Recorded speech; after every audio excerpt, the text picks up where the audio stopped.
like I said, this is very spontaneous. None of this is organized. You can tell.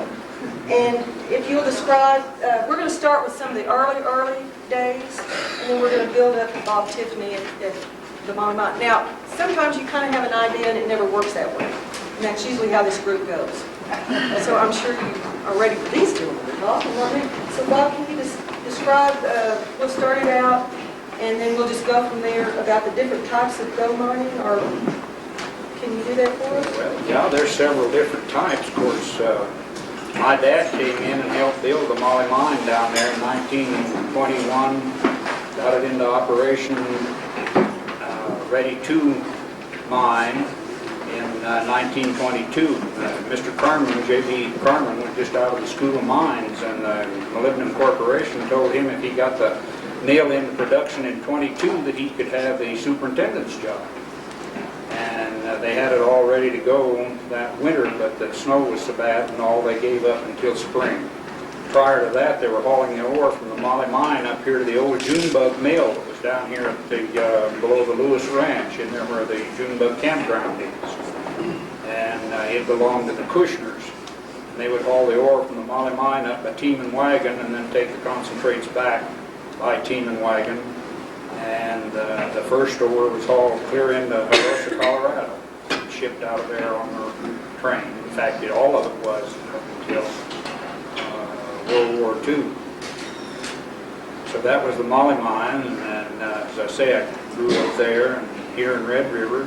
Knew a lot of the old miners that were around the area here. So if there's any special mine you want to know about, I'll try to explain it to you. Judy asked about the different types of gold mining. There's the old prospectors would pan in the streams or check along the banks for ore, and start out with a gold pan to see if they could get any showings of gold or anything, and if they did, well, that was where they either tried to trace it down, or see where it came from, or go ahead and open up a tunnel or add it, or whatever you want to call it. And then if they had, well, then they would put in their sluice boxes, which was a faster way of recovery of gold rather than with the gold pan. And they used the old rockers, the old cradles, where they would shake it and had a sloped bottom on it, and they would shake it back and forth to get separate the coarse rocks and dirt out of it. And then up Vassar Fork, they had a hydraulic operation up there, as well as the hydraulic mines over in E-Town, where they used water pressure under nozzles, hoses, and just washed the whole bank down into the sluice boxes, and then picked up the gold behind the riffles in the sluice boxes once a day or whenever they cleaned them out. And I guess that's about the, and then of course there was the tunnels. When they did find something that was rich, they would drive a tunnel in. One of the richest ones was the old French Henry, the Aztec mine over on the Maxwell Land Grant, which was leased to the Van Houtens and the Van Lins. And they had ore in there that would run $360,000 to the ton gold. They took out over $3 million worth of gold out of those two mines. And some of the miners that worked over there worked down at the Molly Mine down here, and got to know them. There was the Fred Reval and his brother Frank Reval, and Cleve Horner, and Sam Horner. Sam Horner. Yeah, Sam Horner, Jess Horner, and all three of the Horner brothers. And then Garchulettes and Mossmans. Garchulettes were involved too, weren't they? Yeah, The Mossmans were involved in that. I will show you a couple of the gold nuggets that came out or was stolen out of the high grade. They told me they would go in, and after they would blast, there would be blowholes, or when they were drilling, they would drill into a cavity, and they called them blowholes. And those blowholes were loaded with gold. I mean, the cavity around would be covered with gold. The nuggets and, of course, gold would be laying in the bottom of it, and the wire gold would string down from the top. So after they blasted, why, nobody got to go into the breast of the tunnel until the owners went in and cleaned out the blowholes. And of course, as I say, these were high graded out. They always checked their clothes, checked their lunch boxes, their thermos bottles and everything, but knowing the miners, there's always a way around. And the favorite one they told me over there was taking, you left all your clothes in the dry house, but you could wear your miner's shoes home after they dumped them out and checked them, or the foreman checked your shoes. There wasn't any gold in the bottom of the shoe. They found out they could pry the heels down and that hollow, when you made your nailed on your own heels on your shoes, or why you could fill that full of nuggets and pound it back on, and you'd steal the gold that way. And supposedly these came out of there that way. There's two real nice nuggets there.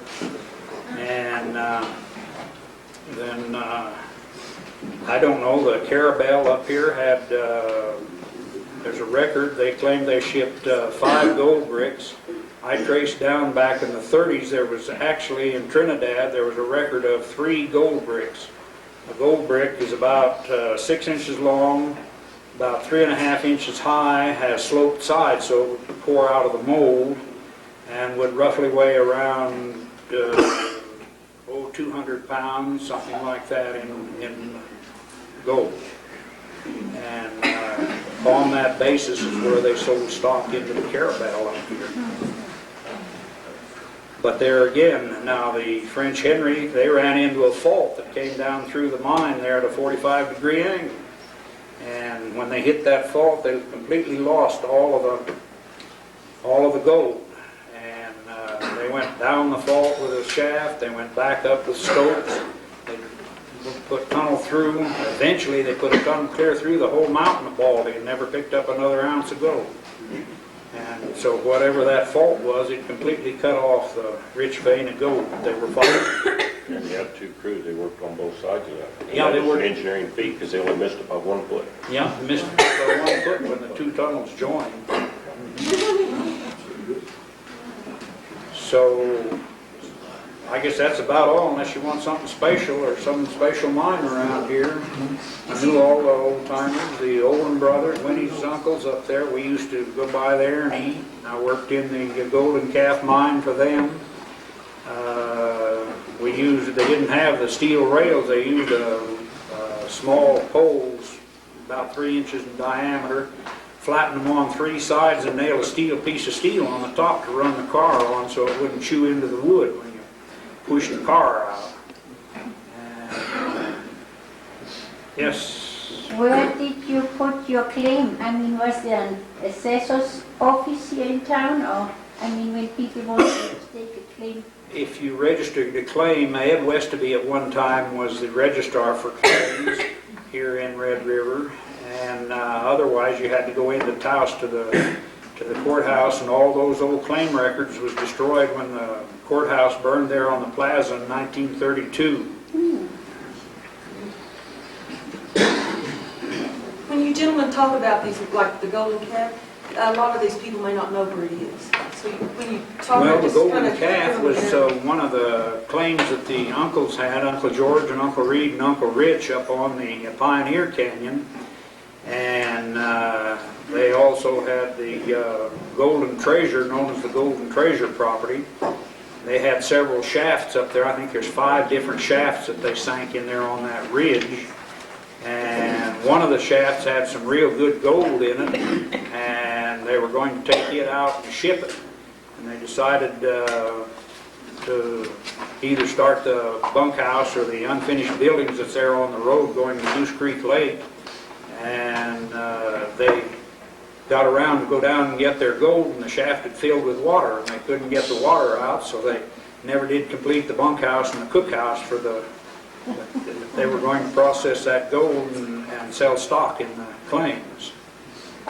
And then they also put in the Bunker Hill Shaft House, which was over in the Molly Mac Gulch on the other side of Bunker Hill. And they built a building over that shaft so they could work it all winter long, but they couldn't keep the burro mule up there that pulled the hoist up. They used a horse whiz, which Winnie has up there at her museum. The horse would walk around in a circle one way and it'd raise the bucket, turn him around and go back and then let the bucket back down in the shaft.